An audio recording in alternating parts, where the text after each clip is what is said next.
प्रतिहत गतिरस्तु मा मनुष्य पठतु भागीरथ साहसस्य विद्याम् अभिजन जनते सरस्वती नाम अमृत सरांसि समर्प्य तोषयेच्च।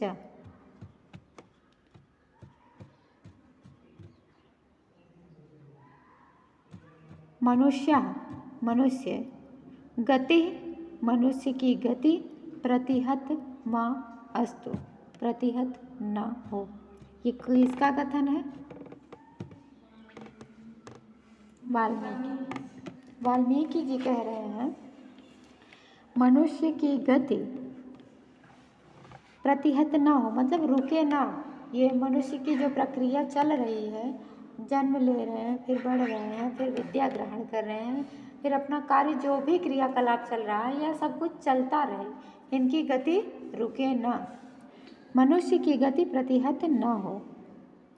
वह मनुष्य भगीरथ साहस की विद्या को पठत माने पढ़े। वह मनुष्य भगीरथ के साहस कितने हैं। भगीरथ को जानते हैं ना, जिन्होंने भागीरथी को पृथ्वी पर लाया। भगीरथ प्रयास किसे कहेंगे? जो असंभव को भी संभव बना दे। स्वर्गलोक में रहने वाली गंगा जी उनको ले आए धरती पर, तो ये कार्य असंभव था ना, इस स्वर्ग में रहने वाले जो हैं उन्हें धरती पर लाए। असंभव कार्य को जो संभव कर दे या फिर संभव करने का प्रयास करे, उसी को ही कहेंगे भगीरथ प्रयास। तो अब यहाँ अपने श्लोक पर आ जाइए। मनुष्य की गति प्रतिहत माँ अस्तु प्रतिहत न हो। मनुष्य के क्रियाकलाप रुके न। वह मनुष्य भगीरथ साहस की विद्याम पठतु विद्या को पढ़े और अभिजन जनते, अभिजन माने अपने वंश, तथा जनते अपनी जनता को, अपने वंश तथा अपनी जनता को सरस्वती नाम अमृत सरांसी। सरस्वती किसको कहेंगे? विद्या की देवी सरस्वती, वाणी की देवी सरस्वती है। उस भांति विद्याओं के अमृत सरांसी, अमृत रस, भांति विद्या रूपी अमृत रस को समर्पित करके तोषयेत च उन्हें संतुष्ट करे। किसे संतुष्ट करें? अपने वंश और अपनी प्रजा को, अपनी जनता को। उनके वंश में जितने भी लोग हुए हैं उन्हें भी संतुष्ट करें। कैसे संतुष्ट करेंगे? सरस्वती जो वाणी की देवी है, उनके विद्या रूपी, सरस्वती वाणी की देवी विद्या रूपी अमृत रस को समर्पित करके उन्हें संतुष्ट करेंगे। अमृत रस को समर्पित करके। कैसा अमृत रस? विद्या रूपी अमृत रस। यह श्लोक समझ में आया? एक बार में कभी समझ में आता है? नहीं आता ना। हाँ, हम 2 बार बताएंगे तब कहेंगे समझ में आया, फिर भी आप लोग कहेंगे नहीं आया। मतलब आप लोग के आदत पड़ गई है कि एक बार और हम चाहे जितना चलिए ठीक है, अगले दिन फिर हम कोशिश करेंगे। 2 बार 3 बार बता लेंगे, फिर पूछेंगे, बस तब देखते हैं क्या कहते हैं। मनुष्य की गति प्रतिहत माँ अस्तु प्रतिहत न हो। मनुष्य के क्रियाकलाप या फिर मनुष्य की गति जो चल रही है वह रुके नहीं।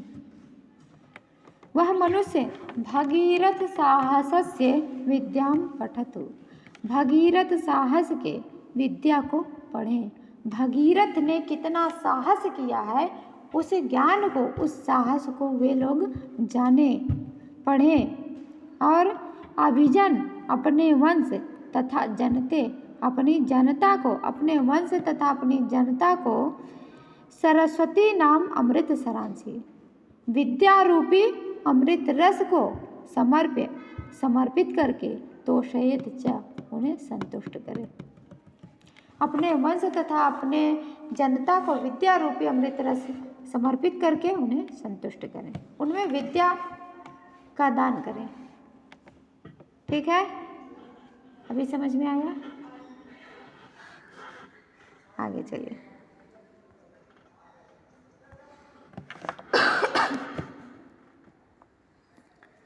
जनक दुहित एष ते नियोगाः शिशु विनयाय ममास्ति मान्यमानः भवति ही भवती प्रजार्थ तंतु स्थिति विषये दृढ़ मूल धर्म भित्ति। अभी इसके पहले वाले श्लोक में क्या कहे हैं? मैं चाहता हूँ कि मनुष्य की गति प्रतिहत ना हो, वह भगीरथ साहस की विद्या को पढ़े और अपने वंश तथा अपने प्रजा में सरस्वती विद्या रूपी अमृत रस को समर्पित करके उन्हें संतुष्ट करें। इसलिए हे जनक दुहिता, हे जनक पुत्री, हे विदेह राज जनक की पुत्री, एष ते नियोगा। इन दोनों बच्चों में, इन दोनों शिशुओं में, 2 शिशुओं को लेकर के गई थी ना,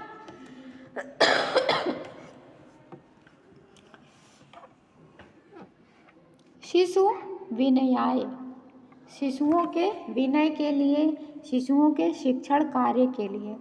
हे पुत्री, इन बच्चों के शिक्षण की, शिशु विनयाय, इन बच्चों के शिक्षण की तुम्हारी यह जो नियोगा, यह जो तुमने मुझसे प्रार्थना की, मुझे जो आज्ञा दी है, यह जो तुम्हारी आज्ञा है, वह मम मुझे मान्य माना अस्ति, मुझे बहुत ही अधिक मान्य है, मैं उसे अतीव मानता हूँ, अधिक मानता हूँ।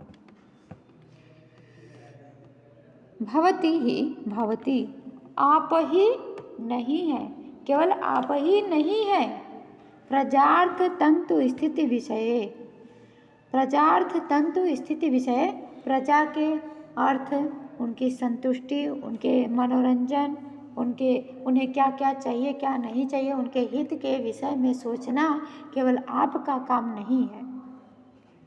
दृढ़ मूल धर्म भित्ति, हित के रक्षा में निरत धर्म की दृढ़ भित्ति है। आप ही न है, आप ही नहीं है, प्रजा, प्रजा मतलब बच्चे और जनता, इनके जो दोनों बच्चे हैं और रानी है ना, ये राजा दशरथ की पुत्रवधू है, तो भावी महारानी यही बनेंगे, तो जो इनकी प्रजा है उनका भी देखभाल करना होगा।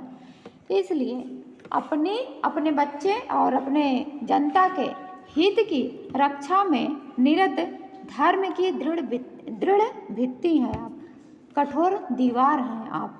कौन? सीता जी। अपने बच्चों की शिक्षा के लिए भी यह कठोर दीवार के समान है और अपने जनता अर्थात अपनी प्रजा के लिए भी। और यह दोनों बच्चों के शिक्षण कार्य के लिए आपने मुझसे जो निवेदन किया था वह मुझे मान्य है, मैं आपके दोनों बच्चों को शिक्षा दूंगा। ठीक है, आगे चलें। नीचे वाली लाइन, भवती इसलिए, भवती इसलिए, भवती क्या बोल रहे, नहीं सुना।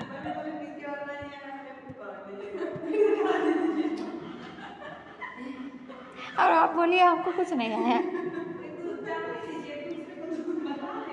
हाँ,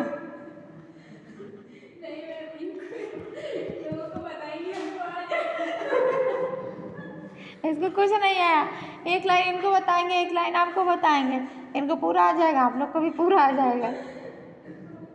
3 की जोड़ी आप लोगों की गजब है।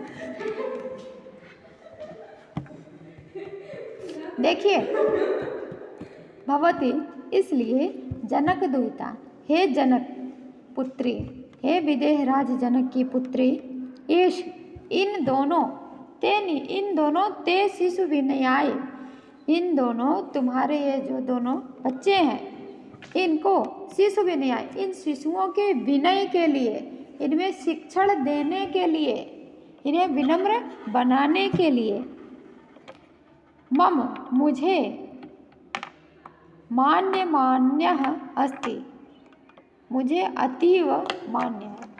आपकी यह जो आज्ञा है इन दोनों बच्चों को शिक्षण की, वह मुझे अतीव मान्य है। भवती आप ही नहीं है प्रजार्थ तंतु स्थिति विषय, प्रजा के अर्थ तंतु स्थिति और विषय में केवल आप ही नहीं है प्रजा के हित की रक्षा करने के लिए, मैं भी हूँ। मेरा भी धर्म बनता है कि मैं आपके बच्चों को, आपकी प्रजा को शिक्षित करूँ। इसलिए दृढ़ मूल धर्म भित्ति, आप ही हित की रक्षा में निरत धर्म की दृढ़ भित्ति है, धर्म की दृढ़ दीवार है। ठीक है, ये अभी भी नहीं आया।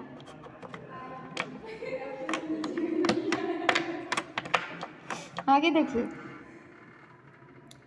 युगलम इदमतः परीक्ष्य शिक्षा रुचिमनुरूप महम प्रशिक्षयिष्ये व्रजति विफलताम सताम प्रयासो रुचि पयसाम सीखी वर्तम कर्षणेन।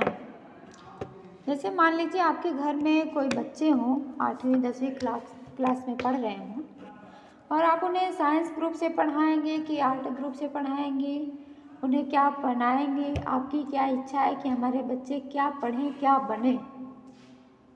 क्या आपकी इच्छा होने से आप जो चाहती हैं वही बन जाएंगे? यही बात है, सही है। उनके अंदर जो कला है उसी कला के आधार पर वो आगे बढ़ेंगे और उसी का ही निर्माण होगा। इसी बात को वाल्मीकि जी भी कहते हैं इसी श्लोक में, और ये सूक्ति के रूप में भी प्रसिद्ध है। दूसरी लाइन इसमें, अहम कहाँ लिखा है, मिला? कहाँ है?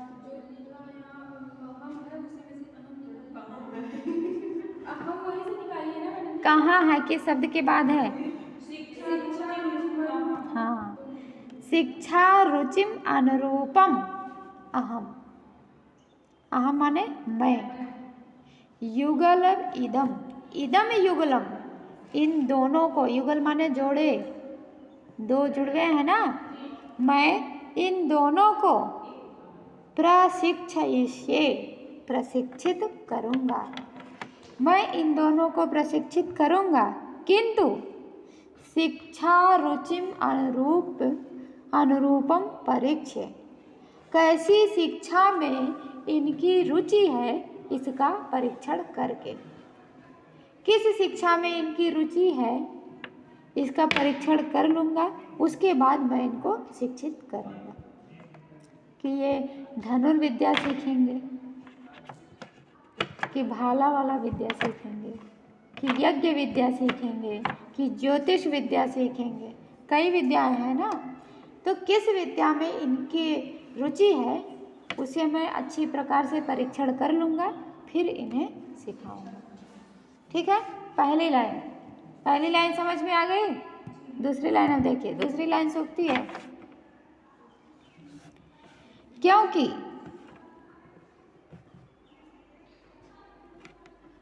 अच्छे शिक्षकों का भी प्रयास, सताम प्रयास, सज्जनों का प्रयास, अच्छे शिक्षकों का प्रयास विफलताम व्रजति, विफल हो जाता है। अच्छे से अच्छे शिक्षक भी अपने प्रयास में विफल हो जाते हैं, अच्छे से अच्छे व्यक्ति भी अपने प्रयास में विफल हो जाते हैं। कब? यदि रुचि पयसाम, रुचि रूपी जल को सीखी वर्तम कर्षणेन, अग्नि के रास्ते पर खींचा जाए। रुचि रूपी जल को अग्नि के रास्ते पर खींचा जाए तो वह भी विफल हो जाएगा, चाहे वो कितना ही अच्छा शिक्षक क्यों ना हो।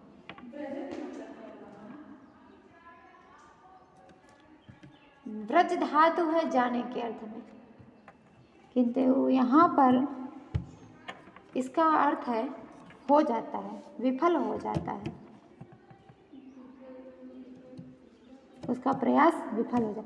सताम प्रयासः विफलताम व्रजति।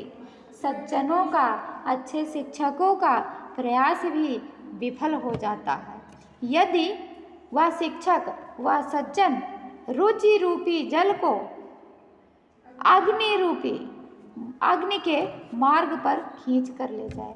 जल को अग्नि के मार्ग पर ले जाएंगे तो वह जल रहेगा? नहीं रहेगा ना। तो उसकी शिक्षा के विरुद्ध, उसकी रुचि के विरुद्ध आप उसे शिक्षा देंगे तो वह उसमें निपुण होगा? नहीं होगा। जिसमें उसकी रुचि है उसी से उसकी शिक्षा आगे बढ़ाई जाए। ठीक है, समझ में आया? पहली लाइन, दूसरी लाइन, तीसरी लाइन सब आ गया कि नहीं? अभी सब आ गया। चलिए आगे चलें, जाने दें।